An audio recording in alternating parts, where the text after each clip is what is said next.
또 내가 크고 흰 보좌와 그 위에 앉으신 이를 보니 땅과 하늘이 그 앞에서 피하여 간데 없더라. 또 내가 보니 죽은 자들이 큰 자나 작은 자나 그 보좌 앞에 서 있는데 책들이 펴 있고 또 다른 책이 펴졌으니 곧 생명책이라.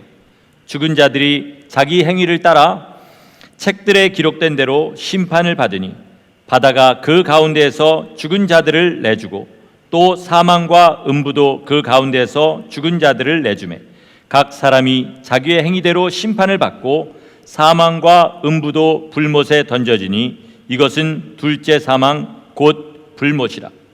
누구든지 생명책에 기록되지 못한 자는 불못에 던져지더라. 아멘. 사람들은 신약 성경에 성경 전체의 마지막에 있는 이 책을 요한이 받은 계시라 그래서 요한계시록이다 이렇게 이야기합니다. 그러나 계시록 1장 1절은 분명히 이렇게 시작합니다. 예수 그리스도의 계시라. 계시록은 마지막 때에 일어날 일들에 관한 것을 우리 주 예수 그리스도께서 우리에게 밝히 보여주시는 책입니다. 계시록은 신비한 책입니다. 계시록은 위엄과 하나님의 공의가 있는 책입니다. 동시에 계시록은 비극이 담겨져 있는 책입니다. 왜냐하면 하나님 앞에 버림받아서 영원한 형벌로 가는 사람들에 관한 이야기가 그 가운데 있기 때문에 그렇습니다. 오늘 본문은 이제 그 하나님께 잃어버림 받은 자, 버림받은 자들이 그 생애 처음이자 마지막으로 예수 그리스도의 영광을 보고 영원한 멸망으로 향해 들어가는 그 장면을 신문의 기사처럼 냉정한 시각으로 묘사하면서 우리에게 경고하고 있습니다. 그날은 숨겨진 모든 것이 다 드러나는 날입니다. 내가 나를 어떻게 생각하는지 전혀 상관없습니다. 이 세상에 얼마나 많은 사람들이 나를 좋은 사람으로 생각했는지 전혀 상관없습니다. 오직 우리 주 예수 그리스도의 그 불꽃 같은 눈동자 앞에 우리의 삶이 있는 그대로 다 펼쳐져서 하나님이 있는 그대로 심판하시는 두려운 날이 바로 그날입니다. 그 심판의 날을 통과한 사람은 불못의 고통을 면한다. 그러나 통과하지 못한 사람은 불못에서 영원히 고통을 당하게 됩니다. 그리고 오늘의 본문은 오직 주님의 생명책에 기록된 사람만 그 심판을 통과해서 불못의 고통을 면한다 이렇게 말씀하고 있습니다. 우리 그 불못을 세상에서 잘 쓰는 말로 지옥이라고 합니다. 지옥은요, 지옥에 들어가는 길은 수백만 수천만 가지의 다른 길이 있습니다. 그러나 나오는 길은 단 하나도 없는 무섭고 두려운 것이 바로 지옥입니다. 이 그리스도의 심판이 끝난 다음에는요, 천국에서는 보좌에 앉으신 이와 어린 양께 세세무궁토록 영광과 존귀가 있을지어다 기쁜 찬양의 소리가 울려 퍼지지만 지옥에서는 여름이 다하고 추수 때가 지났건만 우리는 구원받지 못하는도다 하는 탄식 소리만이 영원히 울려 퍼지게 됩니다. 믿지 않는 사람들은요, 기독교 신앙을 지옥을 가지고 사람들을 겁을 줘가지고 세뇌시키는 집단 사기극이다 이렇게 조롱합니다. 그러나 여러분, 겁을 준다는 것은요, 없는 사실을 있는 것처럼 말하고 작은 것을 크게 부풀려서 말할 때 겁을 준다고 그렇게 이야기하는 겁니다. 지뢰가 잔뜩 깔려있는 지역에 폭발물 주의라고 써붙인 것이 겁을 주는 것입니까? 지금 코로나 바이러스가 대유행하고 있으니까 집에서 될 수 있으면 나다니지 마시고 나올 때는 꼭 마스크를 착용하라는 것이 지난 4개월 동안 미디어와 정부가 짜고 우리를 세뇌시킨 것입니까? 아니지요. 그렇다면 성경에서 지옥과 마지막 형벌은 성경의 전부이고 결말입니다. 이것을 위해서 이 때를 면하게 하시기 위해서 우리 주 예수 그리스도께서 십자가의 모진 고난을 당하셨고, 그 공의로우신 하나님께서 우리 죄를 오래 참으신 그날이 바로 이 날입니다. 그러므로 우리의 신앙생활도 어떻게 해야 됩니까? 바로 이 때를 준비하는 것이 되어야 합니다. 그렇지 않다면 우리의 신앙은 그저 학문에 불과할 뿐이고, 나무 앞에 물 떠다 놓고 비는 그런 미신과 다를 것이 전혀 없는 것이 되어버립니다. 19세기 후반에 미국에 아주 유명한 부흥사가 한 분이 있었습니다. 그 이름은 빌리 썬데이라는 사람이었어요. 이분이 이 심판의 날을 영어로 뭐라고 표현했냐면 Payday Someday, Payday Someday. 그러니까 우리의 살아서 한 모든 것을 값을 지불하는 날이 바로 그 날이다, 이렇게 표현했습니다. 미국 역사상 가장 위대한 신학자이자 목회자로 평가받는 조나단 에드워즈 목사님이 어느 날 자기 교회 말고 다른 교회에 초청을 받아서 그 교회 저녁 예배 설교를 하게 되었습니다. 그때 한 설교가 바로 그 유명한 진노하시는 하나님의 손에 있는 죄인이라는 설교입니다. 18세기, 그러니까 1700년대에 한 설교였어요. 저녁 예배예요. 그러니까 오른손에는 촛불을 들고 왼손으로 자기가 쓴 원고를 이렇게 넘겨가면서 그저 읽어 내려가는 그런 설교였다고 합니다. 그런데 듣는 사람들은, 그 설교를 듣는 사람들은 자기들이 천국보다는 지옥에 가까운 사람들이라는 것을 깨닫게 되었습니다. 그리고 그 지옥이 얼마나 두려운 것인지를 눈으로 보는 것처럼 그렇게 알게 되었습니다. 그리고 그들은 의자에서 떨어지듯이 땅바닥으로 내려와서 땅바닥을 구르면서 비명을 지르면서 그렇게 회개했습니다. 그때 조나단 에드워즈 목사님이 내가 여러분들을 그렇게 부끄럽게 하려고 한 것이 아닌데 죄송합니다, 이렇게 사과했을까요? 아닙니다. 남은 모든 시간 동안 하나님의 말씀을 가지고 계속해서 그들을 채찍질해 나갔습니다. 큰 역사가 그날 저녁에 있게 되었습니다. 이 조나단 에드워즈 목사님이 항상 하던 기도가 있었습니다. 그것은 뭐냐면, 하나님, 내 눈동자에 영원과 심판을 새겨 넣어 주시옵소서. 영어로 Stamp eternity on my eyeballs, Stamp judgment on my eyeballs. 이렇게 주님 앞에 항상 기도한 것입니다. 무슨 뜻입니까? 모든 것을 영원과 심판이라는 관점에서 볼 수 있게 해달라, 그렇게 기도한 것입니다. 이 시대는요, 성도나 불신자나 똑같은 것을 보고 살아갑니다. 성도나 불신자나 똑같은 생각을 하며 살아갑니다. 성도나 불신자나 똑같은 말, 똑같은 행동을 하면서 그렇게 살아갑니다. 그러나 우리가 정말로 예수의 사람이고, 그리고 그날에 들어가기에 합당한 사람이라면 우리의 말과 행동과 생각과 보는 것과 듣는 것은 분명히 세상 사람들과 구별되어야 되는 줄 믿습니다. 성도는요, 동이 서에서 먼 것 같이, 하늘이 땅에서 먼 것 같이 내 길은 너희의 길과 다르다고 하신 하나님의 사람들입니다. 그러므로 우리도 동이 서에서 먼 것처럼, 하늘이 땅에서 먼 것처럼 이 세상 사람들과 분명히 동떨어진 삶을 살아야 되는 그런 사람들이고, 그런 사람들만이 그리스도의 심판을 준비할 수 있는 사람들입니다.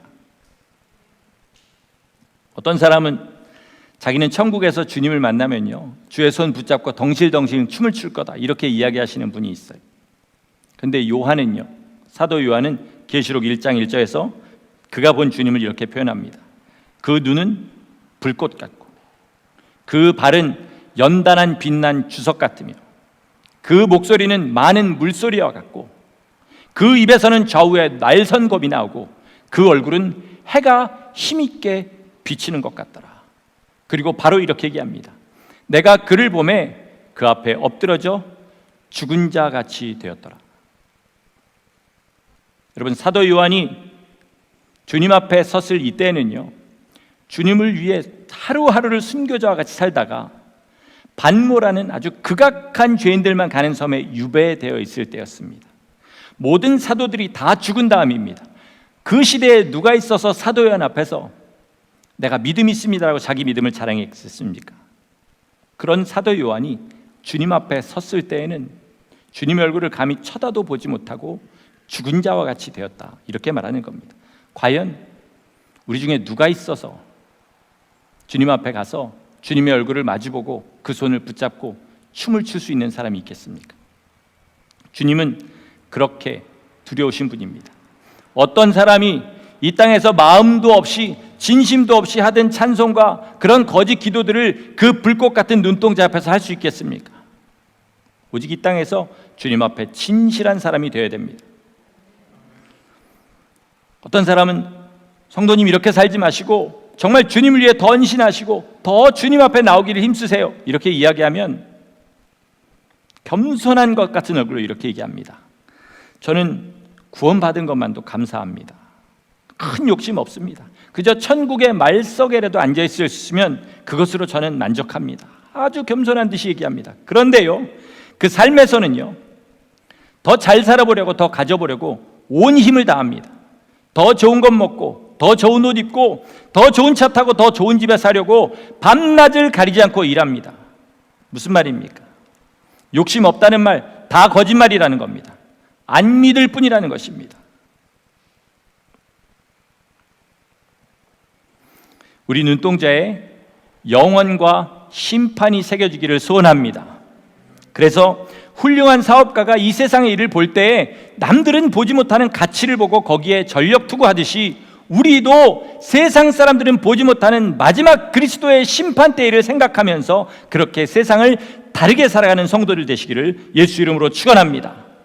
정말 그 눈동자에 새겨진 영혼 때문에 주 예수 그리스도 이름을 위하여 누더기 같은 옷을 입는 것이 세상의 명품이라고 하는 수천 불 수만 불짜리 옷보다 더 아름답게 보이시기를 축원합니다.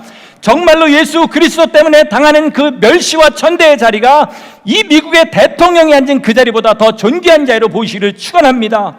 정말로 예수 그리스도 때문에 상하고 약한 것이 진짜 건강이고 예수 그리스도 때문에 내 삶을 드릴 수만 있다면 그것이 영생인 것을 볼 수 있기를 예수 이름으로 축원합니다. 제가 지금 하는 얘기가 너무 과하다고 생각할 수 있습니다. 주님께서 구원을 그렇게 어렵게 만들어 놓으셨을 리가 없다, 이렇게 생각하는 거죠. 맞습니다. 은혜는 거저 주시는 것입니다.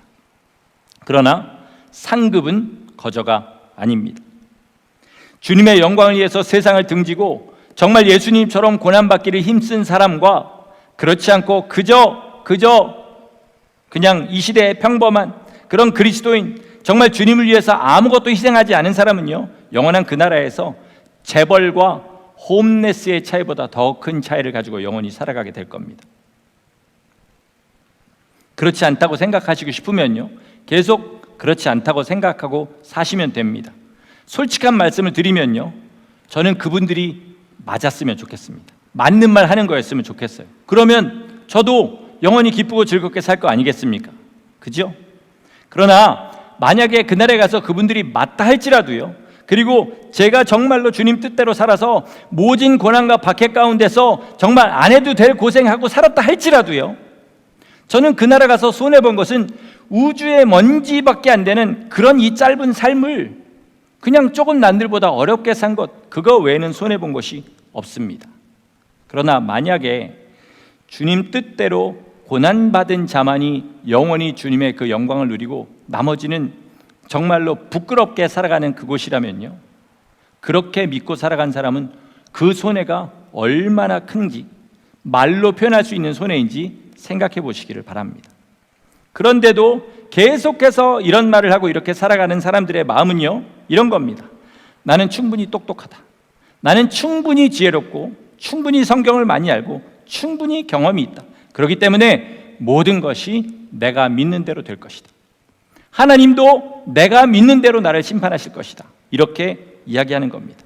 그러면요, 그 믿음으로 세상부터 한번 바꿔보시기 바랍니다. 그 믿음으로 자기 옆에 있는 사람부터 한번 바꿔보시기 바랍니다. 제가 결혼한 지 만 26년이 좀 지났습니다.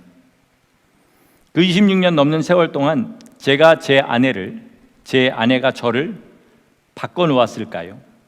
아니요, 하나도 못 바꿨습니다. 그저 서로 간에 부딪히는 자리가 뭔지 알고 영리하게 그것들 안 건드리면서 같이 살아가는 법을 배웠을 뿐이지 실제로 서로가 서로를 바꾸는 것은 없습니다. 사람은 바뀌지 않습니다.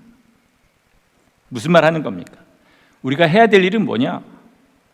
주님이 어떤 분이신지를 아는 겁니다. 주께서 그 심판대 앞에서 우리를 뭘 가지고 어떻게 심판하실지를 이 땅에서 아는 거예요. 그리고 그 아는 대로 온 힘을 다해 주님 뜻대로 살아가는 겁니다.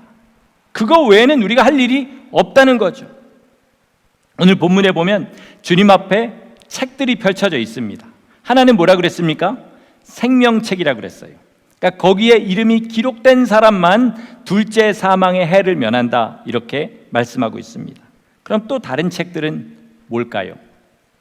말라기 3장 16절에 보면 그 앞에 기념책이 놓여 있다, 이렇게 말씀합니다. 그런데 그 기념책은요, 우리나라 말로 더 알기 쉽게 번역하면 기억의 책, 기록의 책, 이런 뜻입니다. 우리가 지금 말하고 행하는 모든 것을 다 기록하는 책이 있다는 겁니다. 마태복음 12장 36절에 보면 주님께서 이렇게 말씀하셔요. 사람이 무슨 무익한 말을 하든지 심판날에 이에 대하여 신문을 받을 것이다. 이 기념책과 지금 주님이 하신 말씀을 같이 생각하시면 될 겁니다. 여러분, 지금도 우리가 하는 모든 말들이 다 기록되고 있습니다. 가끔요, 신자라고 하시는 분들이 하나님께 방자한, 정말로 건방져도 저렇게 건방질 수 있을까 하는 그런 말을 하는 것을 보게 됩니다. 하나님을 마치 자기 친구처럼, 동네의 어떤 아저씨처럼 그렇게 이야기하는 것을 보게 돼요. 제가 기억에 남는 거 몇 가지만 말씀을 드려보면요, 굉장히 자기가 어른인 것처럼 이렇게 얘기하시는 분이 있습니다. 하나님 참 재밌는 분이세요. 우리 예수님 속이 좁으셔가지고 삐지시는 분이에요. 우리 하나님 정말 잔인한 분입니다. 이렇게 이야기하는 소리를 직접 들었습니다. 여러분, 혹시 살면서 이런 얘기 하신 적 있습니까? 회개하셔야 됩니다. 주님 앞에 가서 심판받습니다. 주님 앞에 가서 심판받습니다. 다 지금 기록되고 있습니다. 정말로 하나님을 두려워하는 사람처럼 말하시고요, 정말로 하나님을 온 생명을 다해서 사랑하는 사람처럼 그렇게 말하시기 바랍니다.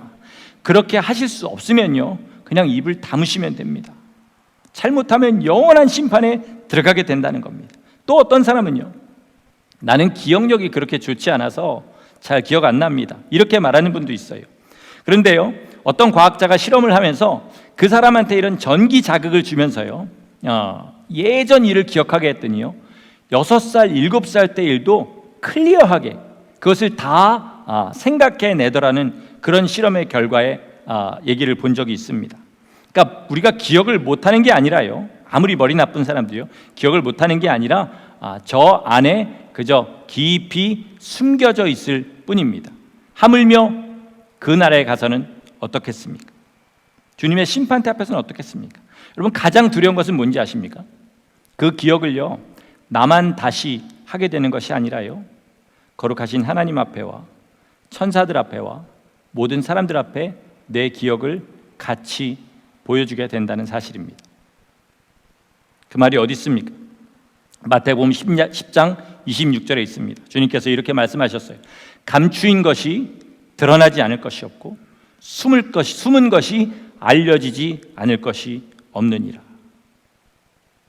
여러분, 큰 부끄러움은요, 살면서 진짜 부끄러운 일 당해보셨습니까? 제가 좀 성격이 나대는 성격이다 보니까 지금도 생각하면 굉장히 부끄러운 일이 몇 가지가 있습니다. 큰 부끄러움은요, 육체의 고문을 당하는 것보다 훨씬 더 고통스럽습니다. 지난주에도 어떤 사람이 자기의 말과 행동이 일치되지 않은 것이 드러나는 바람에 그 부끄러움을 이기지 못하고 자기 목숨을 끊었다라는 그런 소식을 우리는 다 들었습니다.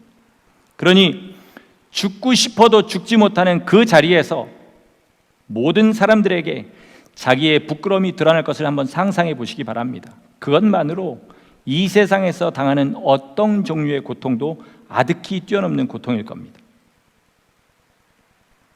그리고 주님의 은혜로 불못을 면한 사람이 할지라도요, 이런 고통을 회개하지 않고 가지고 있으면요, 그것은 마치 영원히 자기 몸에 새긴 문신 같아서 주님의 성이, 그 아름다운 성이 성문을 닫아놓지 않고 활짝 열어놓는다 할지라도 부끄러워서 거기에 들어가지 못하고 스스로 얻은 곳을 찾아 들어가 울며 이를 갈게 되는 일이 있을 겁니다. 아까도 말씀드렸지만요, 저는 지금 겁을 주는 것이 아니라 성경에서 주님께서 경고하시는 그 말씀대로 여러분에게 그저 전달하는 것뿐입니다. 어떤 사람들은요, 성경에서 가장 마음 편하고 부드럽고 자기 귀를 긁어주는 그런 얘기만 모아가지고 그것을 신앙으로 가지고 있는 사람들도 있습니다. 이런 사람들은 어떤 사람들이냐, 시험 공부하는데 100분의 1만 공부해놓고 거기서만 시험에 나올 거다라고 믿는 사람과 다를 것이 없습니다. 여러분, 자기 양심에 떳떳한 것은 하나님 앞에 아무런 의미가 없습니다. 아무런 의미가 없어요. 감옥에 한번 가보세요. 자기 양심에 떳떳한 흉악한 죄수들이 얼마나 많은지요. 우리가 해야 할 일은 우리를 죽이실 수도 있고 살리실 수도 있고 영원한 생명을 주실 수도 있고 지옥에도 보내실 수 있는 그 하나님을 두려워하고 주의 말씀대로 사는 것입니다. 우리는 그리스도의 심판 때에 혼자 서게 될 겁니다. 여러분이 그토록 의지하는 배우자나 부모나 자식이나 그 어떤 것도 가지고 서지 못합니다. 통역 필요 없습니다. 거기 가면 다 똑같은 말 합니다. 이 땅에서 번 돈을 다 준다고 해도 거기서 당신을 위해 한마디를 할 수 있는 변호사를 구할 수가 없는 곳이 바로 그곳입니다. 오직 그리스도께서 당신의 심판자가 되시느냐 아니면 변호자가 되시느냐에 따라서 당신의 영원한 운명이 결정되는 것이 바로 그리스도의 심판대입니다. 제가 농담처럼 가끔 이야기하지만요, 우리의 삶을 다 녹화해가지고 다른 사람들한테 보여줄 정도가 돼야 됩니다. 남에게 보여주지 못할 일을 남들 보지 않을 때 한다면요, 그게 회개할 죄입니다. 남이 들을 때는 하지 못할 말을 그냥 혼자 있을 때나 누구랑 있을 때 한다면요, 그게 바로 주님 앞에 심판받을 말입니다. 그러면 내가 어떻게 숨을 쉬고 살아요? 이렇게 얘기하시는 분이 있을 수도 있어요. 주님께서는 그분에게 이렇게 얘기할 거예요. 그거를 숨 쉰다고 생각하는 그것이 바로 네가 죄를 먹고 마시고 산다는 증거다라고 이야기하실 겁니다. 믿는 자가 받는 심판의 내용은요, 고린도전서 3장에 나와 있는데 이거는 우리 꼭 같이 한번 봤으면 좋겠어서 오늘 본문으로 또 우리 다시 한번 읽도록 하겠습니다. 제가 읽습니다. 잘 들어보시기 바랍니다. 우리는 하나님의 동역자들이요 너희는 하나님의 밭이요 하나님의 집이니라. 내게 주신 하나님의 은혜를 따라 내가 지혜로운 건축자와 같이 터를 닦아두매 다른 이가 그 위에 세우나 그러나 각각 어떻게 그 위에 세울까를 조심할지니라. 이 닦아둔 것 외에 능히 다른 터를 닦아둘 자가 없으니 이 터는 곧 예수 그리스도라. 만일 누구든지 금이나 은이나 보석이나 나무나 풀이나 지프로 이 터 위에 세우면 각 사람의 공적이 나타날 터인데 그날이 공적을 밝히리니 이는 불로 나타내고 그 불이 각 사람의 공적이 어떠한 것을 시험할 것입니다. 만일 누구든지 그 위에 세운 공적이 그대로 있으면 상을 받고 누구든지 그 공적이 불타면 해를 받으리니 그러나 자신은 구원을 받되 불 가운데서 받은 것 같으리라. 아멘. 우리가 예수 믿고 신앙생활 한 것은요, 다 하나님 앞에서 심판을 받게 됩니다. 그 심판은 불의 심판입니다. 우리가 불에 들어가는 것이 아니라 우리가 한 신앙생활이 그 불에 들어가게 됩니다. 나무, 풀, 집 이런 것들은 넣으면 다 터버리고 그 형질 자체가 변해서 쓸 수 없는 재로 변해버립니다. 그러나 보석이나 금이나 은은 다릅니다. 보석은 불에 전혀 변하지도 않습니다. 금이나 은은 불에 닿으면 고체 상태에서 액체 상태로 바뀔 뿐이지 그 형질이 변하지 않습니다. 바울이 굳이 고린도 교회에 이 비유를 든 이유가 있습니다. 바울이 편지를 쓰기 전쯤에 고린도 전체 도시에 큰 불이 났었다고 합니다. 그래서 그 불이 모든 집들을 다 휩쓸고 지나갔는데 나무나 짚이나 그리고 풀 같은 것으로 그렇게 지은 집들은 다 타버리고 재만 남아버렸습니다. 남은 것은 뭐냐? 금이나 은이나 보석이나 어떤 돌이나 이런 것들만 불에 타지 않고 남았기 때문에 고린도 사람들에게는 너무나 마음에 와닿는 비유였던 것입니다. 그런데 공교롭게도 그런 일이 우리의 마지막 심판 때에도 일어난다는 것입니다. 신명기 4장 24절, 히브리서 12장 9절에는 하나님은 소멸하는 불이시니라 이렇게 선포합니다. 또 시편 27편 9절은 여호와께서 진노하사 그들을 삼키시리니 불이 그들을 소멸하시리로다 이렇게 선포합니다. 뭘 소멸할까요? 하나님께 합당치 않은 것들을 소멸합니다. 모든 죄와 거짓을 다 소멸합니다. 그리스도의 공로로 새롭게 되고 거룩하게 되지 않은 사람들은 그 사람 자체가 불 가운데로 들어가는 것, 이게 불못입니다. 만약에 성도의 삶에 거짓되고 하나님을 사랑하지 않은 그런 것들이 있다면 그것들도 다 불로 소멸하십니다. 그리고 그 불에 소멸되고 남은 것만 가지고 그 사람은 영원히 살게 될 것입니다. 다 타버리면 그 사람은 구원을 얻되 불 가운데서 얻은 것 같더라. 그렇게 되는 것입니다. 40에 하나 감한 매를 5번 맞았습니다. 3번 태장으로 맞고 1번 돌로 맞고 3번 파선하고 여러 번 여행하면서 강도와 동족과 이방인과 광야와 바다와 거짓 청제 중에 위험을 당하고 춥고 배고프고 자지 못하고 거기는 그 정도는 고사하고 날마다 그 속에 눌리는 것이 있었는데 하나님의 교회를 위해서 날마다 전전긍긍하면서 눈물로 기도한 사람이 있습니다. 누군지 참 비참하게 살았죠. 누굽니까? 사도 바울입니다. 사도 바울입니다. 혹시 우리 중에 나랑 사도 바울이랑 똑같은 대접 받을 거다 하나님 앞에 이렇게 생각하시는 그런 분 계십니까? 한번 생각해 보겠습니다. 사도 바울이 돈 벌 줄 모르는 사람이었습니까? 사도 바울이 명예와 권력이 너무 멀리 있어서 그거를 잡기가 힘들어서 꽁 대신 닭으로 주님의 그 소망을 잡은 사람이었습니까? 배움이 부족해서 사회에서 나고자 했습니까? 제가 지금 무슨 말 합니까? 우리보다 사도 바울이 포기할 것이 적었냐는 말입니다. 사도 바울과 비슷한 삶을 살아간 성도들의 이야기를 많이 듣습니다. 그들은 우리보다 미련해서 세상 포기하고 십자가 붙잡았습니까? 그들은 돈 없으면 괴로운 줄 몰라서 그 모든 것 다 뿌리치고 주님 위해 고난 받았습니까? 그럴 리가 없지요. 소멸의 불로 진짜와 가짜를 가르는 심판이 합당한 것은 그들도 우리와 똑같은 사람들이었고 그들이 믿었던 그리스도도 우리가 믿는다고 하는 그 그리스도와 같은 그리스도였기 때문입니다.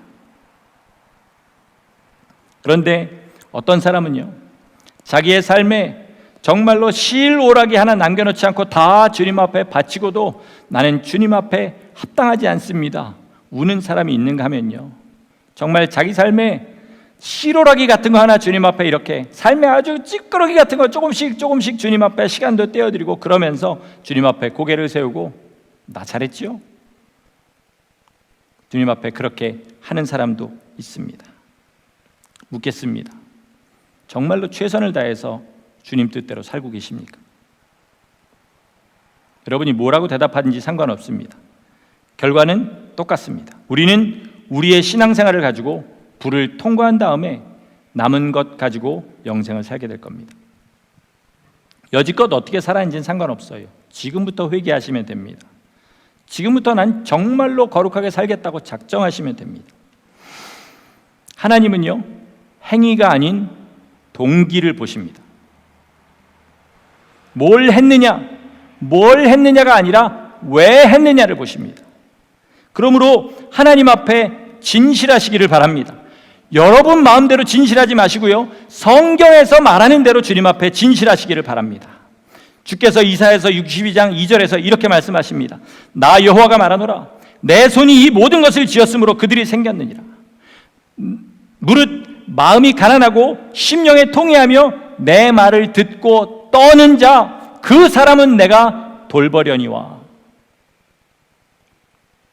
우리가 짓는 모든 죄를 한번 보시기 바랍니다. 각자 우리 전공이 다르죠. 죄 짓는 전공들이 다 다릅니다. 어떤 사람은 마음으로 미워하는 살인죄를 짓고, 어떤 사람은 음란의 죄를 짓고, 어떤 사람은 탐욕의 죄를 짓습니다. 그러나 그 가장 깊은 것을 한번 보시기 바랍니다. 뭐라고 핑계를 대도요, 가장 깊은 것을 보면 뭐냐? 하나님을 두려움을 잊어버린 것입니다. 여러분, 그 죄를 옆에서 아는 사람이 보고만 있어도 짓겠습니까? 절대로 그렇게 못합니다. 그런데 하나님이 살아계시다고 믿고 우리의 삶이 주님 앞에 심판받는 것을 믿으면서 그 죄를 그렇게 짓고 있다는 사실은 뭡니까? 하나님을 두려워하지 않는다는 것이죠. 그래서 알고 거역한 자는 더 많이 맞게 되는 것입니다. 이 세대는요, 성도라고 하는 사람들도요, 자리만 깔아주면 정말 신났다고 하나님이 기뻐하시는 얘기들을 막 합니다. 아까 말씀드린 대로 하나님 앞에 방자한 이야기들도 함부로 막 해버려요. 주님의 몸된 교회를 욕하는 얘기 뭐 너무 쉽습니다. 아무렇지도 않아요. 그리고 하나님이 기뻐하시는 그런 행위들을 하면서 살아갑니다. 그러나 우리는 주님의 말씀을 듣고 떠는 자가 되시기를 예수 이름으로 축원합니다. 하나님을 온 마음 다해 두려워할 때만 은혜가 은혜되고요, 회개다운 회개를 할 수 있습니다. 안 그러면요, 회개해놓고 자랑합니다. 자기가 회개한 사실을 남한테 자랑해요. 죄진 게 뭐가 자랑이라고 회개한 걸 자랑합니까? 죄를 씻어주신 주님을 자랑해야죠. 주님을 두려워함으로, 그죠? 그래야 됨에도 불구하고 하나님을 두려워하지 않으니까 회개한 것마저도 자랑스럽습니다. 이게 우리의 현실입니다. 진짜로 회개하고, 그래서 진짜로 은혜가 은혜 될 때에야 바울처럼 요한처럼 자기 삶을 주님 앞에 드리는 역사가 일어나게 됩니다. 하나님을 진심으로 두려워하는 것만이 우리를 죄로부터 자유하게 합니다. 말씀을 마치겠습니다. 바울 사도도요, 빌립보 교인들에게, 아니 모든 교회 교인들에게 다 이 말을 한마디씩 했습니다. 그러므로 나의 사랑하는 자들아, 너희가 나 있을 때뿐만 아니라 더욱 지금 나 없을 때에도 항상 복종하여 두렵고 떨림으로 너희의 구원을 이루라. 우리 중 많은 사람이요, 부끄럽지만 저도 그렇습니다. 보면요, 되면 하고 안 되면 할 수 없지. 기본적으로 이 마음 가지고 살아갑니다. 그죠? 주님 뜻대로 살겠다고 작정하고 어느 이상 힘들어지면 안 하는 게 너무나 당연한 것 같이 그렇게 살아갑니다. 그리고 되고 안 되고의 선을 누가 긋습니까? 자기가 그어요. 이 선은 넘으면 안 돼, 자기 마음대로 긋습니다. 그리고 또 기분 내키면 그 선 쓱 넘어버리고, 그리고 원래 그 선이 없던 것처럼 그렇게 살아가지요. 포장만 그럴듯하게 합니다. 여러분, 포장지만 아주 그럴싸하게 차려놓고 안에는 별거 없는 선물 받아보신 적 있습니까? 모욕당한 것 같은 느낌이 들어요. 사기당한 것 같은 느낌이 듭니다. 주님 앞에 신앙생활도 마찬가지입니다. 말만 그럴싸하게 하지 마시고요, 진짜 내 알맹이가 주님을 두려워하고 사랑하는 성도 되시기를 바랍니다. 주의 말씀으로, 오직 주의 말씀으로요, 여러분 가는 길 좌우에다 선을 그어 놓으시기 바랍니다. 그리고 온 힘을 다해서 그 선을 넘지 않기를 힘쓰시는 게 주님을 경외하는 겁니다. 그럴 때 그 선을 따라서 계속 끝까지 걸어갈 때 우리는 주께서 기뻐하시는 온전한 구원을 이룰 수 있을 것입니다. 잊지 마시기 바랍니다. 우리는 모두 다, 여기 있는 사람 아무도 빼놓지 않고 지금 예배를 안 드리는 이 주에 있는 모든 사람들 다 그리스도의 심판대 앞에 서게 될 것입니다. 이것이 우리 삶을 붙잡아 인도하는 생명줄이 되시기를 예수 이름으로 간절히 축원합니다. 아멘. 기도하겠습니다.